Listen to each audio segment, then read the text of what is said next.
പോയി എടുത്തിട്ട് വാ.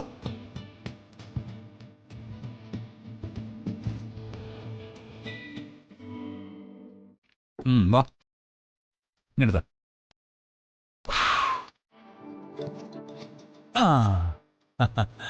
പോയി എടുത്തിട്ടോ.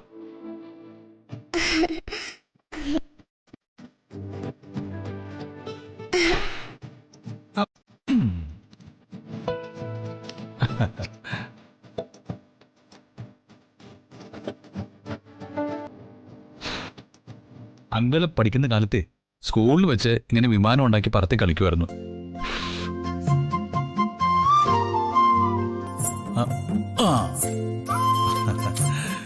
പോയെടുത്തോ.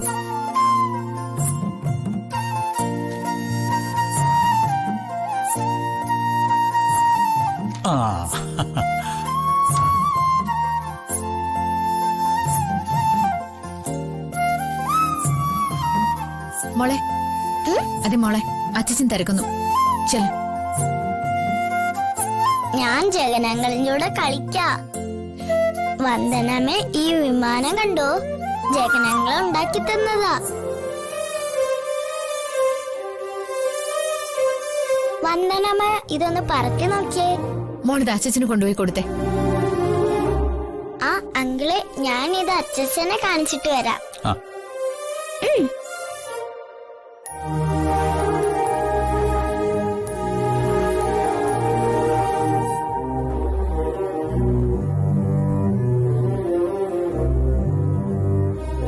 എന്താ ഉദ്ദേശം?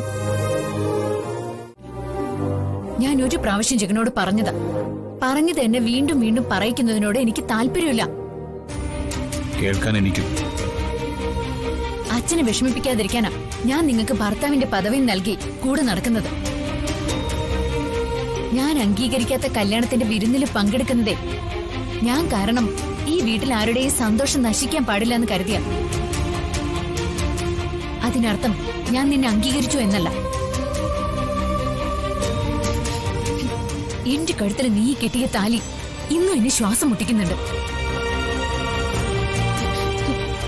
ഒരിക്കൽ പൊട്ടിച്ചെറിയും ഞാൻ. ഒളിച്ചും ചതിച്ചും നീ കെട്ടിയ താലിക്ക് അത്രേ ആയുസുള്ളൂ. ഒളിച്ചു കെട്ടിയെന്ന് പറഞ്ഞു വന്ദനെ, ചതിച്ചു കെട്ടിയെന്ന് പറയരുത്. ചതിച്ചു കിട്ടുന്നവൻ ഞാനാണ് താലി കെട്ടിയത് എന്ന് പറയില്ല എന്നുള്ള ഒരു സാമാന്യ ബോധമെങ്കിലും നിനക്ക് വേണം. അവിടെ നിനക്ക് തെറ്റി. സാമാന്യ ബോധമല്ലാത്തത് എനിക്കല്ല, നിനക്കാ.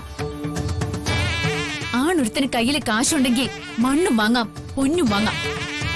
പെണ്ണിന്റെ മനസ്സ് വാങ്ങാൻ പറ്റില്ല. ഇഷ്ടം തോന്നിയ പെണ്ണിനെ സ്വന്തമാക്കാൻ ആണൊരുത്തൻ ചില കുറുക്കുവഴികളൊക്കെ പ്രയോഗിച്ചെന്ന് വരും. അത് അവളോടുള്ള ഇഷ്ടമുണ്ട്, അല്ലാതെ ആണത്തം കൈമോശം വന്നിട്ടൊന്നുമല്ല.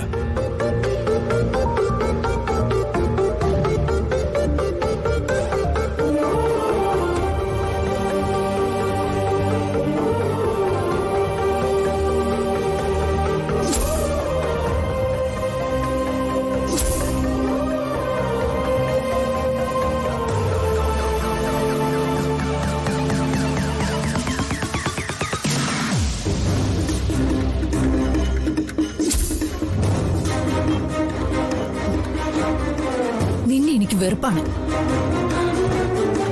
ഒരു തരത്തിലുള്ള അറപ്പ്. ഈ താലി കണ്ടില്ലേ? ഇത് വേണമെങ്കിൽ ഈ നിമിഷം പൊട്ടിച്ചെറിയും ഞാൻ. പ്ലീസ്.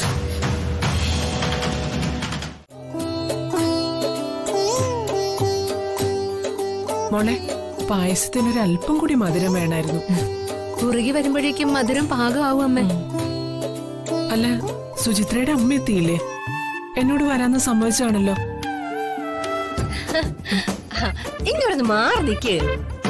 അല്ലമ്മേ, ഇവളുടെ അമ്മ വന്നിട്ട് ഇവിടെ എന്ത് ചെയ്യാനാ? മാത്രമല്ല, കുറിപ്പൊക്കെ വരുമ്പോ അവരെയൊക്കെ ഫേസ് ചെയ്യാൻ ഇവളുടെ അമ്മയ്ക്ക് ഒരു ബുദ്ധിമുട്ടായാലോ? അതെന്ത് വർത്താനാ ചേച്ചി? എന്റെ അമ്മ എന്താ മോഷണ കുറ്റത്തിന് ജയിൽ ശിക്ഷ കഴിഞ്ഞിട്ട് വരികയാണോ? അയ്യോ, ഞാൻ അതൊന്നും ഉദ്ദേശിച്ച് പറഞ്ഞതല്ല സുചിത്രയെ. ഞാനൊരു ഒഴുക്കിനങ്ങ് പറഞ്ഞു പോയതാ. നാത്തുഞ്ഞതങ്ങ് വിട്ടേക്കെന്ന്. അല്ലമ്മേ, എനിക്കൊരു സംശയം.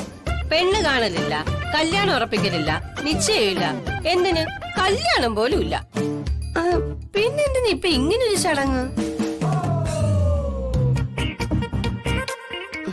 അല്ല അമ്മ, ഇത് ഞാൻ പറഞ്ഞതല്ല, സതീശേട്ടൻ ചോദിച്ചതാ. സതീശൻ അങ്ങനെയൊന്നും ചോദിക്കില്ല. അതെന്താ അമ്മയ്ക്ക് അത്രയ്ക്ക് ഉറപ്പ്? അത്രയ്ക്ക് നെറികെട്ടവനല്ല സതീശ്. ഓ, അപ്പൊ വസന്ത കൊള്ളരുതാത്തവള്. എന്ത് കാര്യം വന്നാലും ഓട്ടോറിക്ഷ പിടിച്ച് ഓടി വരാനേ ഈ ഞാൻ മാത്രമേ ഉള്ളൂ. മോൾ ഓട്ടോ വിളിച്ചു വരുന്ന കാര്യമൊന്നും പറയണ്ട.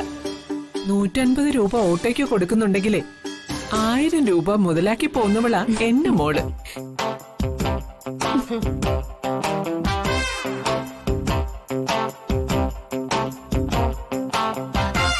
നാത്തൂനെ, ഇളക്കി കഴിഞ്ഞെങ്കിൽ ഒരു ഗ്ലാസ് പായസം ഇങ്ങനെ ടേസ്റ്റ് നോക്കട്ടെ. ആ പഴയ MLA കുറുപ്പിനൊക്കെ കൊടുക്കാനുള്ളതല്ലേ? അയാളൊന്നും വരാൻ പോകുന്നില്ലമ്മേ. അല്ലെങ്കിൽ തന്നെ ഇനി ആ മുട്ട ഇലക്ഷന് നിന്നാലേ സൂപ്പറായിട്ട് മുട്ടയിടും. വന്ദനയല്ലേ ആ കുടുംബത്തിലേക്ക് വലതുകാലം വെച്ച് കയറിയിരിക്കുന്നത്.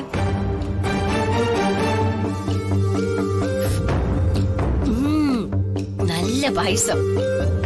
അതെ, പൂജ കഴിഞ്ഞ് എല്ലാവർക്കും സദ്യ കൊടുത്തു വിടുന്നത് വരെ ഈ പായസം ആ കിളവിയെ കാണിക്കല്ലേ. സേമിയ സരോജിനാ അവരുടെ പഴയ അടുത്ത പേര്. ഉരുളിയോടെ അടുത്തങ്ങ് കമത്തും. അല്ല, പ്രകാശനില്ലേ ഇവിടെ? സാധാരണ വീട്ടിൽ നല്ല കാര്യങ്ങൾ നടക്കുമ്പോഴൊന്നുമേ പ്രകാശം കാണാറില്ല. അതാ ചോദിച്ചത്.